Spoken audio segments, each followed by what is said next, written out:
شیخ شبلی رحمۃ اللہ علیہ کا بیان ہے کہ ان کا ایک پڑوسی دنیا سے رخصت ہو گیا، ان کی وفات ہو گئی۔ تو شیخ شبلی رحمۃ اللہ علیہ نے ان کو خواب میں دیکھا، تو ان سے سوال کیا کہ اللہ سبحانہ و تعالی نے آپ کے ساتھ کیا معاملہ کیا؟ تو انہوں نے جواب دیا کہ کیا سوال کرتے ہو، مجھے تو جب قبر میں رکھا گیا تو میرے سامنے بڑے بڑے خوفناک منظر آئے، اور سب سے بڑا دشوار منظر تو میرے اوپر وہ تھا کہ جب فرشتے منکر نکیر میرے پاس سوال کرنے آئے، حتیٰ کہ مجھے ایسے لگا کہ پتہ نہیں میرا خاتمہ ایمان پر ہوا بھی یا نہیں ہوا، کہ اتنا سخت مقام میرے سامنے آیا۔ اس وقت مجھے غیب سے ایک آواز آئی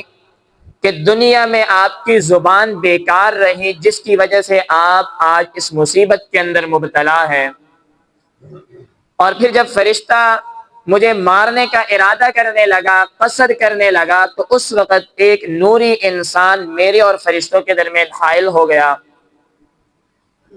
اور پھر وہ مجھے فرشتوں کے سوال پڑھاتا گیا، میں فرشتوں کو جواب دیتا گیا، اور اس طرح میں کامیاب ہوتا گیا۔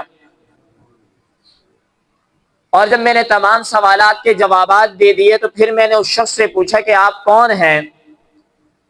تو وہ مجھے کہنے لگا